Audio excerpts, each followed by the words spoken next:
pieces that the Afghan people have been known for centuries. Okay, so this is just part of who these people are, what this region produces. These, so many of these people have skills that are unique to their region, to their history, et cetera, et cetera. And this is where the United States enters at this point, to leave its mark. And now to have it in 2021 as one of the poorest countries in the world, perpetually afflicted by terrorism and poverty and all these sorts of things that typically accompany US imperialism abroad. And so we can kind of look at the origins, in the modern sense. It helps to look in the 20th century and to remember the Cold War context. Okay, this half-century long battle between the United States and the Soviet Union, waged all over the world by proxy, all over Africa, Latin America, and the Caribbean, all over Asia. And this informed the entire post-World War II period, and still continues to influence US geopolitics today in the 21st century, despite the fact that the Soviet Union dissolved 30 or so years ago. This logic, which is the logic of US hegemony, US control of the entire world, is still very much in play. And so, we can see that at the end of the 1970s, the Soviet Union was exerting itself in Afghanistan. And the United States took this opportunity to try to entangle the Soviet Union as part of this Cold War conflict, to try to have them be embroiled in a Vietnam-style, what they call a quagmire, and so the United States took it upon themselves to begin funding and training counterinsurgency forces, particularly a group of people called the Mujahideen.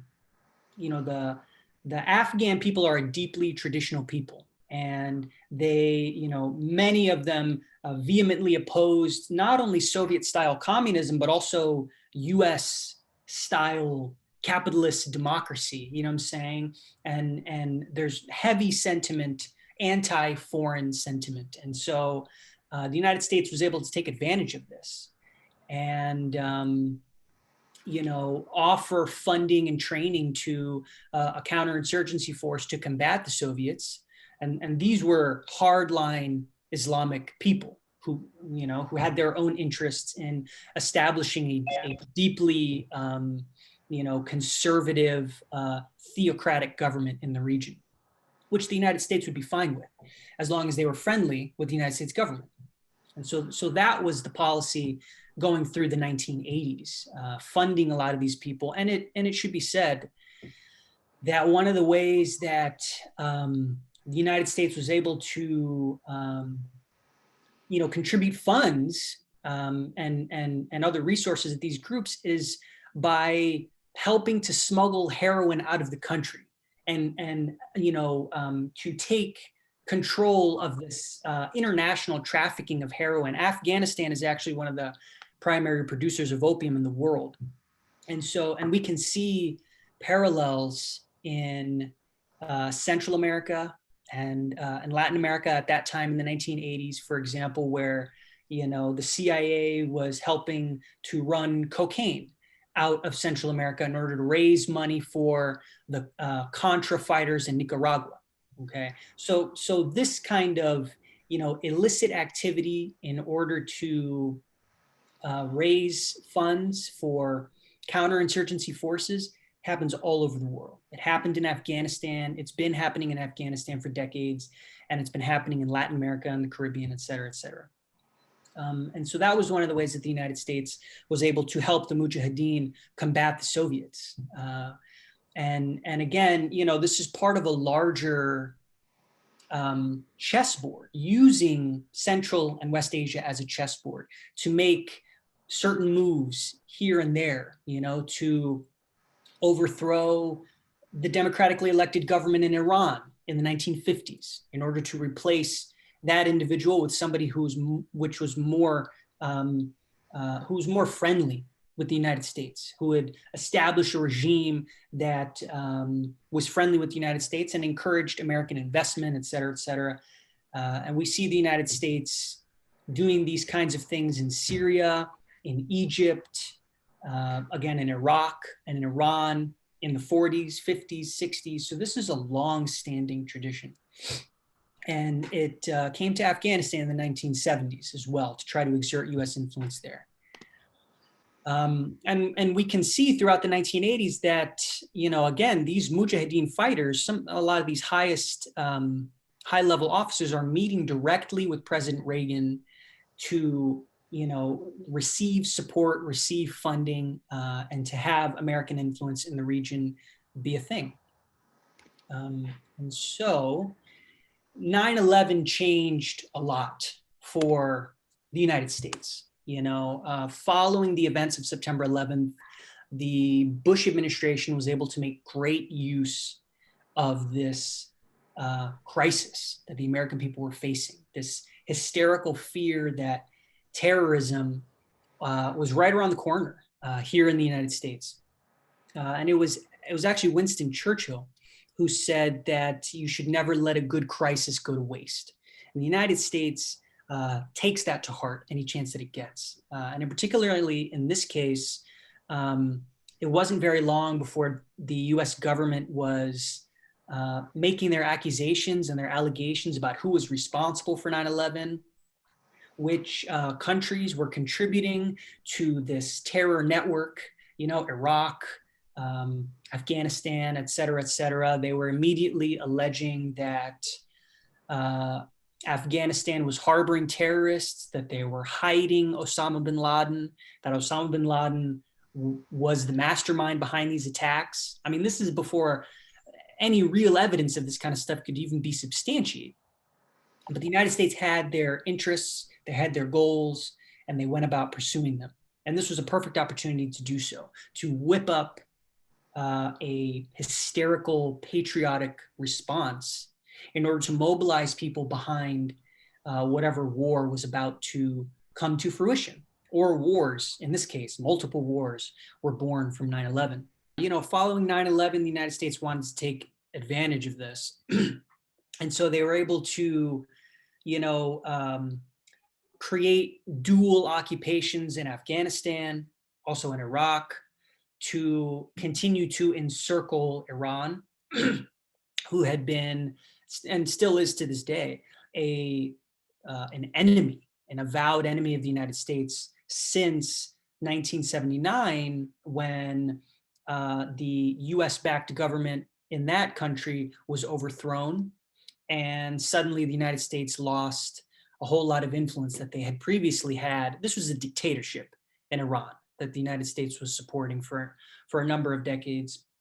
That dictatorship was overthrown, and since then, Iran has been an enemy of the United States. And so this provided an opportunity to encircle Iran, occupy other countries like Afghanistan and Iraq, to further demonize other enemies like North Korea and Venezuela as members of what George W. Bush at that time called an axis of evil. Okay, it's a cartoonish phrase, but that's the point. It's meant to invoke, pure evil, really. But these are just geopolitical enemies. These are not countries who are, who pose any sort of substantial threat to the United States, or anything along those lines. But this war on terror rhetoric, this axis of evil rhetoric, opened up an opportunity for the United States to mount a new front in its global imperialism. So, like I said, this was a useful tool as, in the post-1990s period, after the Soviet Union had fell. It's important to remember that, from the end of World War II into the 90s, this is almost 50 years, the United States had this perpetual enemy, this communist menace in the Soviet Union. Okay? Now, once the Soviet Union fell in the early 1990s, now it's okay. Who's the new boogeyman? Who can be the new, phantom villain out there that we can demonize in order to drum up support for continued U.S. power abroad? So, you can even go back to following the first U.S. war on Iraq in 1991. General Colin Powell, uh, who would end up being a part of the Bush administration in 2001, and was instrumental in the second occupation of Iraq. But at that time, in 1991, after the U.S. victory, and many, many Iraqis killed after that conflict, he even reported to the media that we're running out of demons. We're running out of villains. He's even said, quote, I'm down to Castro and Kim Il-sung at this point. This is referencing Cuba and North Korea. And really the United States was reveling in this victory in the early 90s, feeling like it had defeated communism and all of these different things. But this new war on terror provided an opportunity to mount a whole new front. And we're living with those consequences still to this day, 20 years since 9/11. And so, again, less than 2 weeks after 9/11, the ground invasion occurred. It was less than 2 weeks before the CIA had members of its Special Activities Division on the ground. MI6 out of England was also on the ground at that point. And so, George W. Bush is essentially right after 9/11 saying, to the Afghan government, we want bin Laden. We want all terrorist camps closed. We want you to invite us in to inspect your camps, all of these different demands. And it's not even like, if you abide by these demands, then we won't invade. That wasn't even the case. It was more of an and type thing. We want this, and we will be there at your doorstep very soon, even if you don't want to give it. So this invasion, this occupation was going to happen no matter what. There were even moments in the run up and in the very beginning of the U.S. invasion where the Afghan government said, "Okay, we'll hand over bin Laden," and Bush said, "Too late. We don't negotiate with terrorists. We're coming. We're here." And so that's what occurred immediately following 9/11, commencing this ground invasion.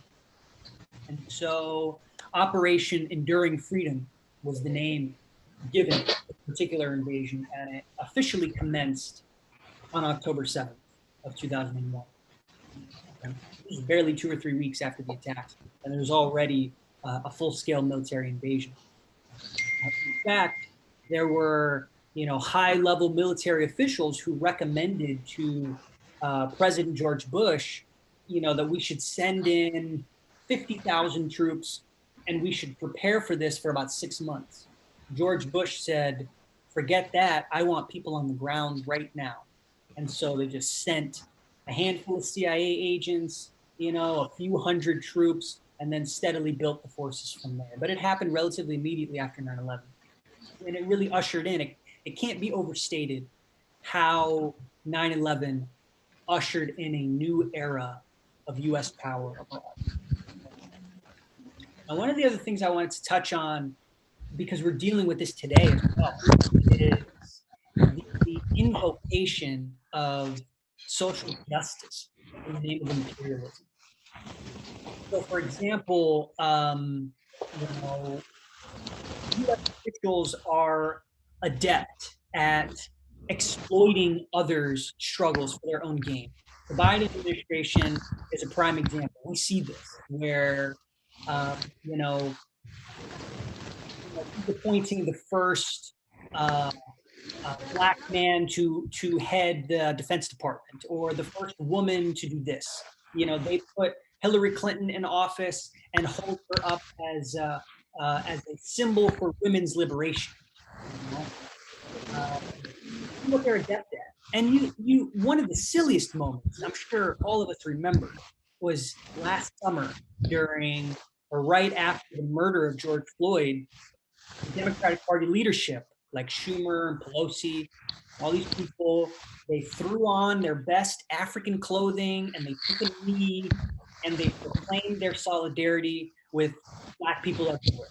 And all of this, that, and the other. It's phony, it's disingenuous. But we can see that 20 years ago, Laura Bush played her part in helping to do this. In the run up to this invasion, she was using the plight of Afghan women to justify US intervention, essentially by saying that women in Afghanistan are exploited by Islamic extremists and that the US has an obligation to aid them.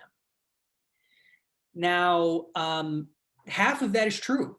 There are women and girls all over the world who are on the receiving end of oppression and exploitation as part of a centuries and even millennia long project of patriarchal exploitation and oppression. This is true. The implication that the United States is going to help these women and girls anywhere is disingenuous. Again, it's cynical. But it provides a social justice cover for US destabilization in the region. It allows the government to look like it's on some sort of noble mission. It's on some sort of civilizing mission. This is the point, and we know that the civilizing mission has been a hallmark of US and European colonialism for centuries.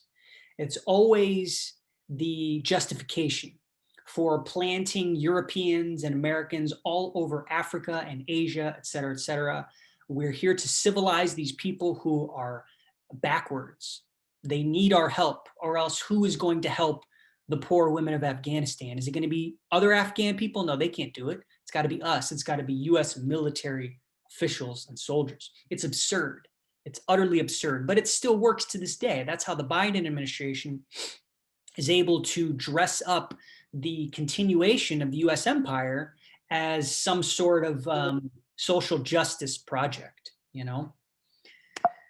And so moving on, we can see that that Afghanistan is the beginning of a new phenomenon, again, that we today call a forever war. It's out of sight, it's out of mind. It's perpetual war as a permanent state of being, okay? And so just to kind of contrast what makes this sort of thing different from the way that wars operated in other eras. For example, in the 1960s, the United States had a very strong anti-war movement, a mass anti-war, anti-imperialist movement, which was informed by the US aggression in Vietnam. Okay, now this militancy briefly resurfaced in the run-up to the occupation of Iraq. Okay, there were hundreds of thousands all over the United States, millions all over the world, who poured out into the streets to oppose the impending occupation of Iraq. But it fell apart. It fell apart because the government at this time cared far less for public opinion than they did in the 1960s. Even in the 1960s, they cared very little for public opinion. But the negative opinion of the war in Vietnam spread, and it leached itself into the soldiers themselves, who were drafted from the United States and sent over to go murder Vietnamese people that they largely had no interest in murdering. And so this affects morale among the soldiers, et cetera, but it's different today because for a number of reasons. One of those reasons, I think, is because today the United States utilizes an all-volunteer force, which helps to further disconnect people from any kind of ties to the military. There are far fewer people who report having any kind of connection to the military, a sibling or a friend, anybody that they know who might be part of the armed forces. And so that contributes to the out of sight, out of mind nature of these sorts of conflicts. If regular people like me and you can't be drafted against our will and sent overseas, that changes the dynamics of the conflict. It was a big problem in the 60s, but today it's actually an advantage for the United States government. And again, I think that contributes to as I said, the out of sight, out of mind nature of these conflicts, these brazen war hawks in the Bush administration in the run up to Iraq. They did not care about public sentiment. And if I can actually even say, one thing, I think that this illustrates the difference between mobilization and organization. It's relatively easy to mobilize lots of people around some pressing issue. Okay, you can get a lot of people to pour out into the streets for an afternoon to raise their voice about some issue, as happened, in the run up to Iraq. But if you're not organized, if there's no organizational capacity to continue to pressure the United States government, then that energy is just going to dissipate, and that's essentially what happened. The United States went full steam ahead with their invasion of Iraq, and that's kind of where we are today. One of the other pockets of opportunity one of the other ways that the United States, provides a justification for this kind of thing is, what the Palestinian intellectual Edward Said called Orientalism. This exotic stereotyping of people who live in the East, and it really manifested in the form of rabidly anti-Muslim Islamophobia at that point after 9/11, and it creates an opportunity to position the Afghan people and Iraqis and Muslims in general all over the world as inherently violent, as inherently backward. And so when we here in the United States are thinking about these conflicts, the average person is just left to feel like, okay, this is wrong and this violence is wrong, but apparently that's just how it works in that region. This is just what these people are used to. It's an intellectual tool that the United States can exploit and can use so that we don't think twice about the fact that, no, these people don't want to be living in this constant state of violence and chaos and destabilization. And so, again, since 2001, airstrikes have been a regular feature of life for the people of Afghanistan. And, it's hard to get into the full 20-year history of this very long conflict. There's been so many ebbs and flows with the Taliban losing power, gaining power, the United States, sending in thousands and thousands of troops, and then occupying Iraq and having to pull troops from one place, send them to the other, and vice versa. It's been a very long conflict, and so these things are devastating for the people of Afghanistan, and we can't get into all the details of exactly how this has worked. But I do want to point out that this is also a multinational coalitional force that's helping in Afghanistan. The United States is taking the lead, as it does all over the world, but it has junior partners in the British, the Canadians, the Dutch, the Australians. This is what we call the West. It's the US and its allied partners who can form this nucleus of intense violence that can be exported anywhere around the world.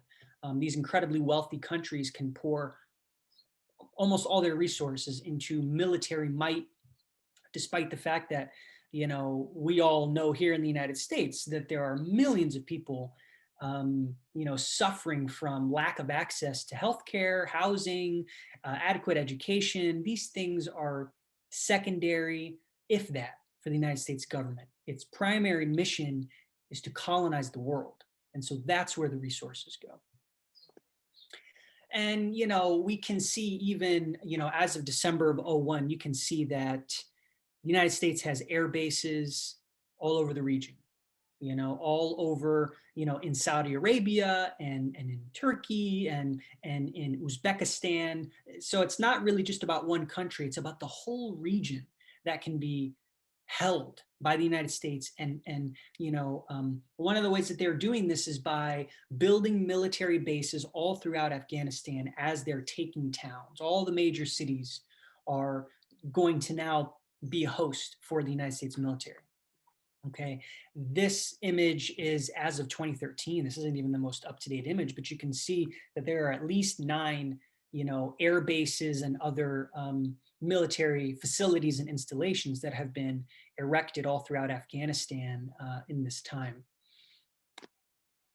So some of the consequences here, we can kind of move along into, into the Obama years. I mean, in December of 2009, when Obama, his first year in office, he immediately sent more than 30,000 more troops into Afghanistan. This is the, anti-war, progressive Obama, who campaigned on closing Guantanamo prison, which had been, and still does hold, it's holding Muslims who are not charged with any kinds of crimes. They haven't been adjudicated by any court of law. It's a grave injustice. There are people who have been, plucked from Iraq and Afghanistan and different countries in West Asia and been stocked away into this prison in Guantanamo Bay for 20 years now. And so he campaigned on that and on all these things. This is Obama sending thousands and thousands of more troops into the region. And you can see that between 2010 and 2012, the United States had more than 100,000 soldiers in the country. Cost of the war was exceeding $100 billion every year, and that's just according to the government's figures, which are going to be under or downplayed significantly. Based on the official data, 822 billion had been spent since 2001, but this doesn't include any spending regarding Pakistan, which the US uses as a base for Afghan-related operations and has been using Pakistan as a base since 2001. So lots of money and personnel are being poured into that as well. So the real estimates are probably between, or are certainly between $1 trillion and $2 trillion, or perhaps even more. And so, since 2001, there's been at least 40,000 civilians killed. This is the lowest number. I was reading reports about the methodology and the problems with trying to come up with these numbers. And so, there's a lot of limitations to the ways that we can do this. For example, we can only really count the dead who are reported formally by the media, or if their bodies show up at a hospital or a morgue. Now, there's going to be a lot of people who don't show up at the morgue. There's going to be a lot of people who are dying, who are not being reported by the media. And so these numbers are really low. And a lot of these groups, as of 2015, they say that the number is certainly closer to more than 100,000 civilians directly killed. Okay. The indirectly killed, by malnutrition, because food supply lines are being cut by the United States. People are, facing displacement and all the stress that comes with that. That number is closer to about 50,000. Many, many thousands more disabled by airstrikes, permanently injured by airstrikes and other U.S. military violence. Millions more have fled into neighboring countries like Pakistan, or are internally displaced, just on the move, living on the outskirts of major cities with hardly any access to healthcare, housing, and other essential services. This is what this conflict has created for the tens of millions of people in Afghanistan. And one of the things that we don't really talk about here in the United States are the massacres. These massacres happen so frequently, in a 20-year period. A dozen civilians killed here, 30 civilians killed here, growing resentment from the Afghan people. about this constant foreign presence, which again is not reported by the United States media. And we can see parallels in places like Vietnam. You know, we may know some of those massacres, like in My Lai, the village of My Lai. These massacres are occurring in Korea in the 1950s. They happen, you know, all over the place. They were happening in Panama in 1989 when the United States invaded that nation as well. And so this is no different. The Afghan people have been on the receiving end of untold, you know, wanton violence. And you know, these so many of these soldiers are hardly ever held to account for this kind of stuff. I'm not going to get into, you know, very much of the grim details about it, but it afflicts generations to come. Okay, and it's long lasting for sure. And so, you know, this graphic here kind of leads us into who gains from all this. Okay, aside from all this war on terror rhetoric and you know, just, you know, broadly understanding the need for U.S. control of the world, what does Afghanistan actually provide? And one of those things is, this is actually an image from a U.S. Geological Survey study that is mapping the presence of mineral deposits all over the nation. Okay, and so you know, Afghanistan has over 1,400 mineral fields. It's actually, and this is reported by the United States media, Afghanistan is actually sitting on some of the most valuable untapped reserves in the entire world. And this speaks to, you know, one of the primary motives for the United States to continue its activities in that region.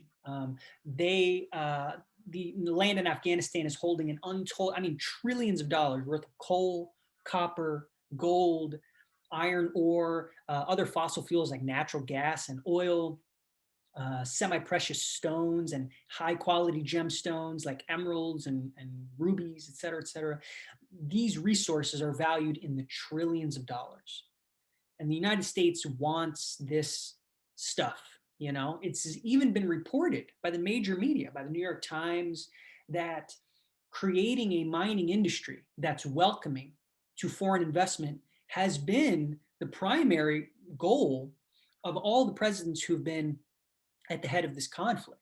So, I mean, and that goes for Bush, Obama, Trump, and now Biden. This mining industry, to try to get these reserves, is at the front of their minds, okay? And so, you know, one project in particular is the Trans-Afghanistan pipeline, transporting natural gas from Turkmenistan through Afghanistan into Pakistan, establishing these routes that can send energy to Western markets without having to deal with, you know, Russian routes or Chinese interference or anything like that. That's what all of this is about. It's about influence, it's about power, and it's about getting these resources, no matter what. You even have billionaires, a billionaire like Steven Feinberg, who owns a military contracting company called DynCorp International, advising Trump, formally advising former President Trump on the Afghanistan issue, according to the New York Times. And him being open about the fact that his company will be playing a role in safeguarding American mining operations if they're ever able to get off the ground. You know, this is very, very straightforward. There's lithium deposits, which, you know, we know is going to be valuable moving forward because of the Western nations' attempts to build up an industry for electric vehicles, and they need lithium to power batteries and other things like that. So they're going into places like Bolivia to try to get a hold of those resources. They're going into places like Afghanistan to try to tap into those lithium reserves. So all of this is very, very straightforward if you happen to pay attention to the major news media, which again, not many people are encouraged to do because Afghanistan is just this exotic, violent land, you know? And so, you know, moving forward there, again, you know, resources worth trillions and trillions of dollars. That's what they're after. And in fact, you know, the United States government even said in 1992, and this is 30 years ago, that the Afghan government shouldn't be expected to be capable of exercising control over these parts of the economy, this resource extraction within their economy. Instead, they should create a capacity for private initiative to welcome foreign investment. Okay, so getting to the end here, you know, in 2020, the Trump administration negotiated with the Afghan government to fully withdraw from Afghanistan and create a peace process. Okay, and basically, it looks like right now Joe Biden is probably going to renege on that agreement. And, you know, the question is why? Why wouldn't they want peace? Why wouldn't they want this conflict to be brought down? It's historically unpopular. Both sides came to this agreement last year, and it should be a mutually beneficial situation. Well, our Afghanistan committee, as part of the Solidarity Network, has been doing research the past month about one group in particular called the Afghanistan Study Group, which is a bipartisan group of elites, financial and foreign policy elites, who've been tasked with surveying the situation in Afghanistan and informing Joe Biden, and giving Joe Biden their assessment of the situation. And their assessment is that we should stay. And by we, I mean the United States government and the United States military apparatus should stay in Afghanistan, don't abide by this agreement, despite the fact that this group, says themselves that this is going to likely embolden the Taliban. It's going to likely lead to greater violence and distrust in the region, et cetera, et cetera. And here on the right side of the screen, these companies, basically the Afghanistan Study Group is co-chaired by three different people. One of whom is a former senator from New Hampshire. Her name is Kelly Ayotte. Another man, General Joseph Dunford. Another woman, Nancy Lindborg. These people are affiliated with these companies here. Lockheed Martin. They're on the boards of Bessemer Investors, of Caterpillar, of News Corp. These are corporate people with entrenched interests in expanding their influence abroad. They have no interest in drawing this conflict down. And it's important for people in the United States to see that these are the people with their hands on the levers who are influencing Joe Biden in this case, and the people in the United States have to provide a counter balance to their influence. We need to be demanding that the United States, pull out of Afghanistan completely and entirely, no matter what. And so today, basically, in summary, Afghanistan is facing high levels of terrorism, poverty, child malnutrition. This is the result of U.S. occupation in the region. And the nation is in dire need of self-development. And what I mean by that is that the Afghan people need to create their own economy. They need to administer their own government. They need to nurture their own culture. Okay? None of this can happen if the United States is in that region. The United States impedes all of this development, this self-development that all peoples all over the world need, this self-determination to determine their own destinies. The Afghan people have no self-determination as long as the United States is in that region, okay? And so that brings us to today and the need to draw this conflict, this war to a close once and for all after 20 years. And so just to wrap up, tomorrow, our organization is holding an International Day of Action on Afghanistan. Like I said, we encourage people to go to this link where you can find educational resources and action resources. For example, we've created some templates to help people write letters to the editor, to their local paper, and a hashtag Mayday Afghanistan to encourage people to speak about it on social media. May Day, May 1st, is the day, as I said, of the withdrawal, the deadline for the withdrawal, and we want to raise people's consciousness about this issue. And so that's where you can find action resources at that link. And if you can find more educational resources at these links that I provided, blackallianceforpeace.com/Afghanistan. We put together all kinds of stuff about this conflict and all kinds of public statements about where our organization stands. And then, we do encourage you to sign up for our newsletter to stay up to date on a lot of these conflicts, and